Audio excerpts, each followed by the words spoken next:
kasi. Sara po. Sara kayo, sir. So, Sara daw sila, sir. O, yun. Shout out. Saan kayo galing, sir? Kukuha na sa Pasero. Ayan. Sara wala si Sir. Ang dami mga motorista, mga ma'am sir, no? Mga Sara po talaga sila. Sara. Tingnan nyo naman yan, no? Gaano kadami na yan, no? Mamaya, tatagsa pa yan mamaya. Sabi pa.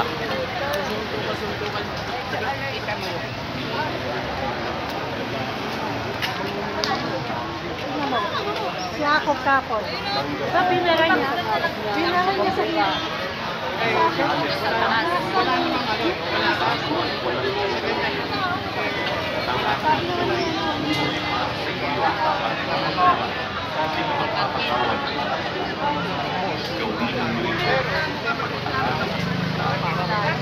Sabi nga ni PRD, wala yan. Kulong nila. Kakagulo. Diba? Tumawagan ko sa akin. Kaya sila nagawa.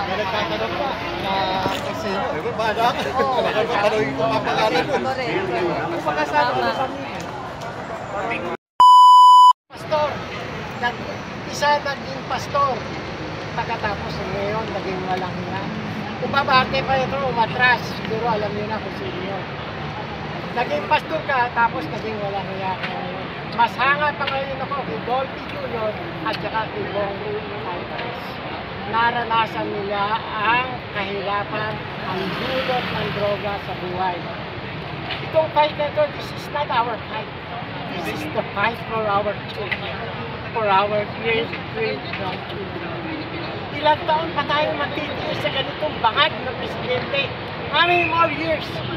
Kagabi nagsalita ang ating dating presidente. Nasaan yung pinagbilan ng 25 tons of gold worth 129 billions. Yung kinuwang pondo sa mahal ni Kapans, kinuha sa SSS, GSIS, PDIC, hindi ko pa alam yan, worth over 250 billion. Yung ninakaw na pera sa PhilHealth, na pera natin, na pagkakatayo may sakit, meron tayo pambabawas sa sakit natin. Nasaan? Hindi nila ina-investigahan yun kasi ninakaw nila. Kahapon, nag-hearing sa Kongreso si Dambalustos, nagpalakpakan. Pero alam ko, hindi lahat ng pumapalakpak yan, kanya. Ang gawang kasama ang Tighes, hindi mananalo yan. God is with us, tandaan nyo, sinabi ko. Matagal ako, hindi napunta rito. Ang last rally ko is doon sa Liwasang Bukas, September 21 yun. Maraming tao, this is our fight.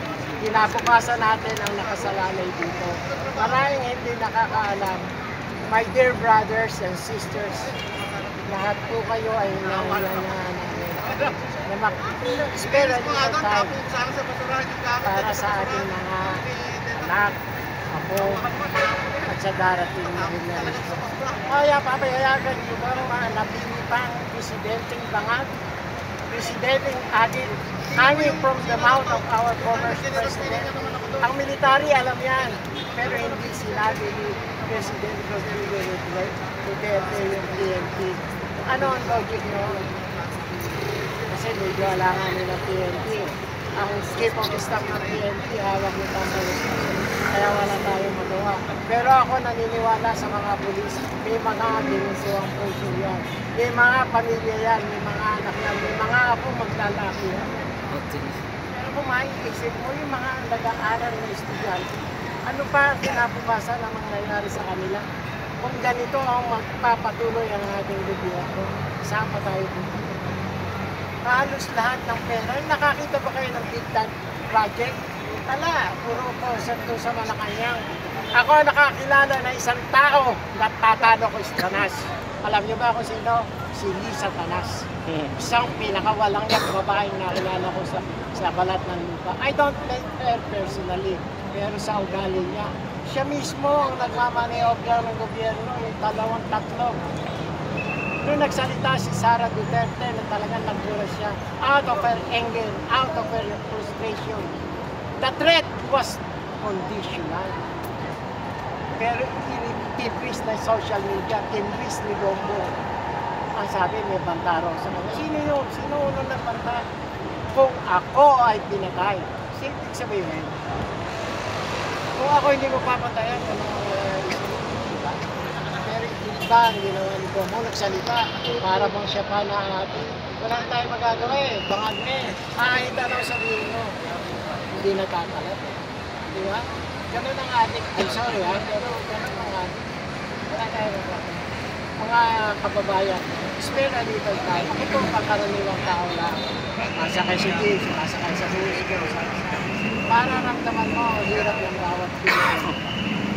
Yung daw 20 kilos na bigas, is it possible?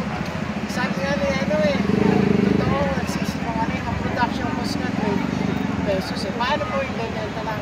May palugi. Walang logi. Wala siyang reasoning. Yung nasa interview niya, katatan niya lang. Aanihin lang. Saan ka makakakuha ng tinanong mo? Pinabukasan na wala siyang ano. Yung kanyang utak. Ano na? Ano na yan. Kagabi may sinabi si Presidente. Ito yun. Ang gobyerno natin, nakachip na. We cannot find justice anymore. Even our Vice President, nakita niyo ba? Nakaroon ng justice. Justice. Hinusgahan ng mga honorable na congressman doon sa Kongreso. Alam mo kung sino matitino. Pero deep inside, mababasa mo sa kanila. Meron pang mga yanggos. Bata pa lang, walang yana. Pero pagka tumanda yung mga congressman na yan, baka walang iya pa yun sa kailangan, sa matatanda. Iba ang power ng pera ngayon, sa totoo lang. Money can move everything. Kahit na napakatilong tao, kahit isang pastor ka, it's very logical. Saan ka kukuha na gano'ng maraming buwan? Huwag mo makukuha lang yun sa pagiging pastor. Ginagawa nila tayong tama. Nasaan mo si Kimbo? Si Kimbo, hindi na nagsasalita.